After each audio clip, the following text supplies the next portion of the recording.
Hi, Alexandra. Hey, Alexandra. Hello, Alexandra. How are you? Very well. Hi, Richard, Gage, and Jake. It's such a pleasure to talk to you today. This film tells an amazing story. I couldn't believe that it was something that had actually happened. Richard, how did you hear about this story and what inspired you to write and direct a film about it? Yeah, I was living in Toronto in the summer of 2006, and I was just at a restaurant reading a newspaper, and I saw this very small article about an anniversary mass. At that time, it was the 80th anniversary mass that was being done for these boys in Kirkfield. And I read it and I thought to myself, that's such a great idea for a movie because it's a transformative story about boys becoming men over the course of an evening. And there's that essential ticking time clock. But then I forgot about it. Then I went back to my meal and I just kind of filed it away. But I knew that it was a good story because it stuck with me. It stayed with me. It Velcroed itself to me. And I couldn't quite remember the name of the lake. But when I eventually, a couple of years later, got round to wanting to make Brotherhood, I had to research it, and there wasn't anything about it on the internet at the time. But once I found the name of the lake, I was able to, look at all this like microfilm and look at all the newspaper articles that had come out about the tragedy at the time. And yeah, the reason I knew that I had to make it into a movie was just the impact of reading that story and it staying with me. Jake and Gage, what most attracted you to this project? I think it was similar. Like you said, I hadn't heard of this story. Richard had told me about it, and I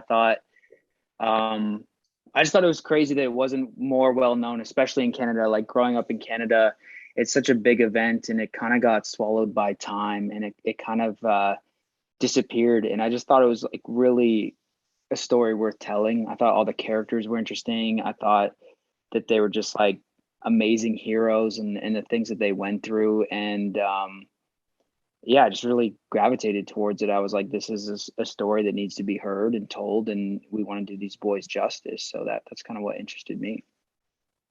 Yeah, I mean, I think I'm in the same boat. I was shocked to hear about the story. I was really surprised that I hadn't heard about it until Richard came about and the audition came about. And I think the whole cast, especially because we were all, or at least the majority of us were Ontario boys, we felt like we had this responsibility to tell this story, and share it because so few people know about it. I get, like Jake said, it's kind of been swallowed by time.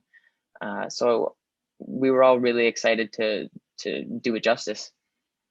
What did you enjoy most about being in a film set in the 1920s? A film set in the 1920s. I mean, it's fun. I think it looks good when the wardrobe goes right, but I can say for sure it doesn't feel fantastic. I think there have been market improvements in the way that clothes feel. So that's, for me at least. I don't know about Jake, but I remember putting on my tweed everything and saying, I'm pretty happy that we're not doing this anymore. I just love being able to kind of like disappear into that moment in time. I love when you get to be a part of something that every facet of it is like working towards putting you in this other world or other time, and you get to just disappear and really be in that time and place. Like when you have the sets, the wardrobe, the props, everything about that. So for me, it was just a really great experience to feel like I existed at that time and be in that headspace and live in that world. And I mean, Richard was really great in preparing us for that. And we weren't on our cell phones all day on set. We weren't, we were disconnected from technology and this modernism because we were out there like on this lake and in the woods doing what these boys would have done. And to me, that was just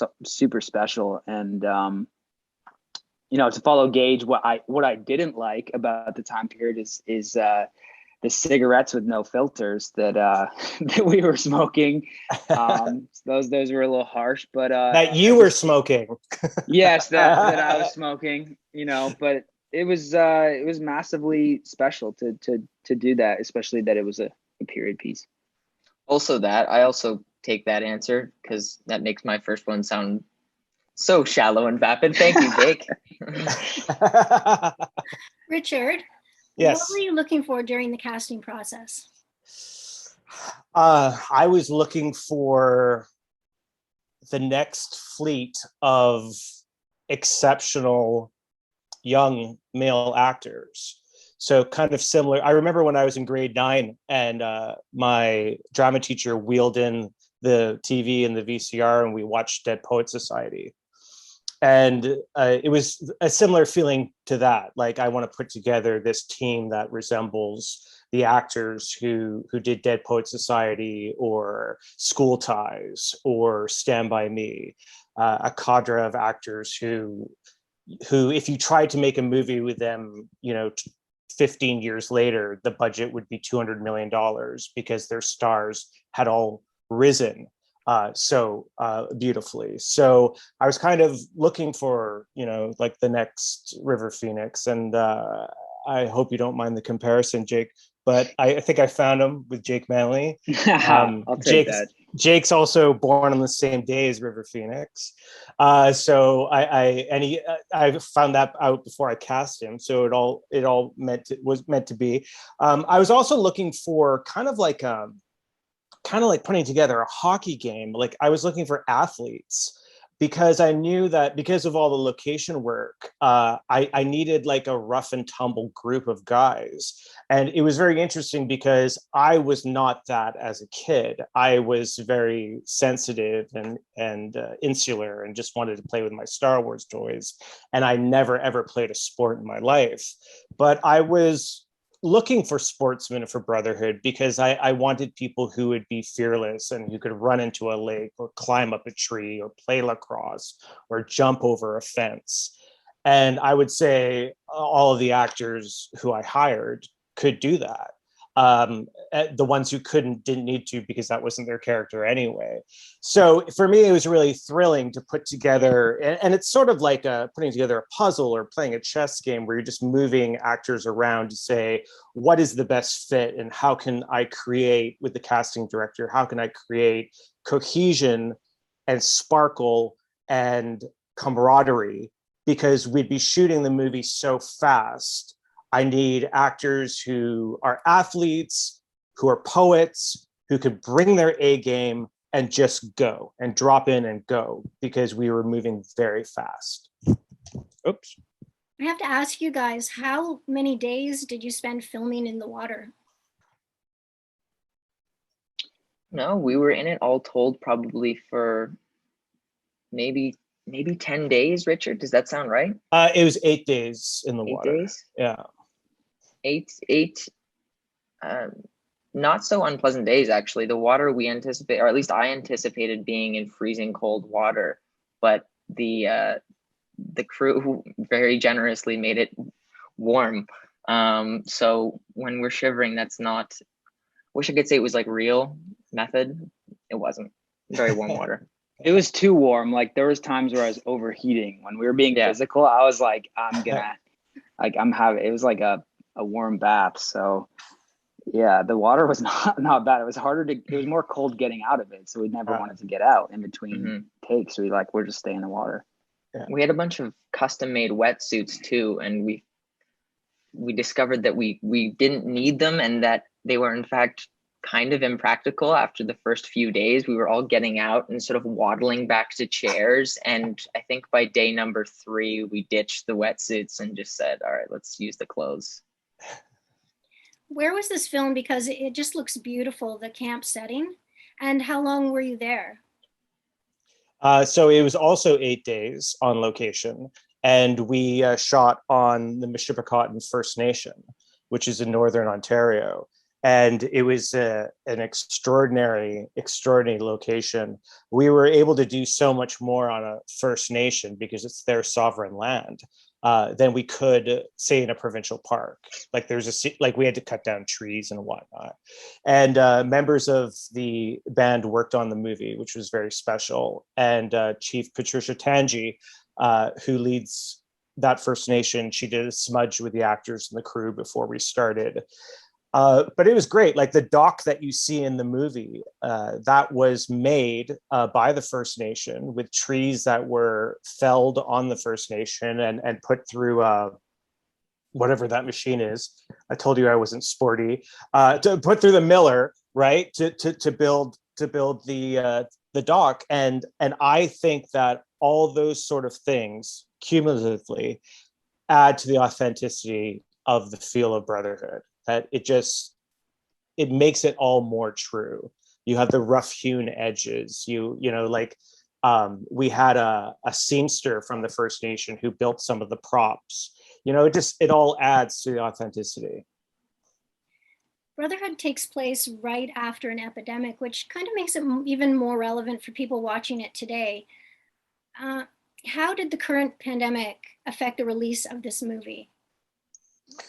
Right. Well, it's very interesting because in a way, bizarrely, and almost maybe perversely, it gave the film a second life, because last summer there was theaters closed and then they were reopening again.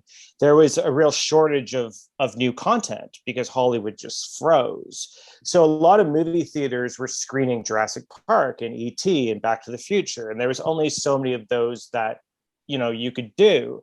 So I reached out to a lot of the independent cinemas, like the mom and pop cinemas, and I said, would you be interested in Brotherhood? Now, by then it had been released on streaming, but kind of like all the distribution rules have gone out the window since COVID hit. So we ended up having about 127 screenings on the big screen of Brotherhood between the first and second wave. So from the end of July to about November. And then we're starting up again now this summer. So it provided a bizarre kind of opportunity, and I had to recognize that and go after it. I think watching the movie I think the movie, certainly when we were making it, we didn't know that a worldwide pandemic was coming, something akin to the Spanish flu. But I think the movie has more relevance now. I think it bristles more because of the pandemic. And these were boys who, they were just 8 or 10 years away from the Spanish flu. And it's funny because we had a screening in March last year, just before all the theaters shut down. And there's a part where Brendan Fletcher, who plays Arthur Lambden, the camp leader, talks about the effect of the Spanish flu on his family. And we all just kind of shivered watching it as we were just about to go into this first lockdown, because we're like, wow. So I guess I'm kind of happy that there's so much that we got right. For Gage and Jake, I know the pandemic still isn't over, but have things opened up enough that you've got any projects lined up? And if so, can you tell me about them? I just wrapped shooting on a movie called Luckiest Girl Alive, which I was really excited about. And I think that'll be releasing sometime next year, ish. How about you, Jake? Yeah, it seems like the industry is sort of finding its feet again, with the, exception of this recent kind of outbreak. But I just wrapped an action movie with John Cusack and Emile Hirsch that's called Pursuit. It's going to be cool. I think it's coming out in theaters winter next year. I'm not really sure yet. And then I'm diving into another kind of indie psychological thriller in a couple weeks out here in LA. So yeah, it definitely feels great to be back on set with people, but it's a different capacity. There's like a lot of what was fun about being on set was the spontaneity and, like Richard said, the camaraderie. And it's hard to have that because there's a certain level of protection and distancing, which I understand, but definitely missing, shoots like Brotherhood, where we just had so much fun, and we're just such a family. So I hope stuff like that comes back pretty soon. Definitely. Agreed. Yeah, I feel like the team building that we did was huge as far as building chemistry and making sure that everyone on set gelled. And I think that when the camera started rolling on day one, you could see the work. It wasn't really work, but you could see the time that we had put in to coming together as a unit and developing relationships. So yeah, it's sad that kind of opportunity is not really there as much anymore, but hopefully it'll come back soon. Definitely. And finally, Richard, you direct, you write screenplays, you even write songs. What are you working on next? Well, the pleasure of being a screenwriter is that I do all my work from home. So COVID-19 hasn't really affected my work and capacity as a screenwriter. I would, of course, love to get back on set and direct again, but that will come. I have 2 projects that I'm working on right now, but they're so early. They're so in genesis that they're probably not quite worth mentioning yet. So in the meantime, I am just here in my apartment, Netflix and chilling and, writing away quietly like a little hobbit. Well, I want to thank you all for talking to me today about this amazing film, which can currently be seen on Amazon Prime Video. I hope everyone, takes time and watches this, because it's just such an incredible story and you all do a great job on it. Thank you so much. Thank you. Yeah, thanks for having us. Thanks, Alexandra. Thank you, guys. Thanks for watching. If you're new to the channel, or if you're returning and haven't hit that subscribe button, please do so now and click the like button underneath the video. Tap the notification bell if you want to make sure not to miss out on any new celebrity interviews.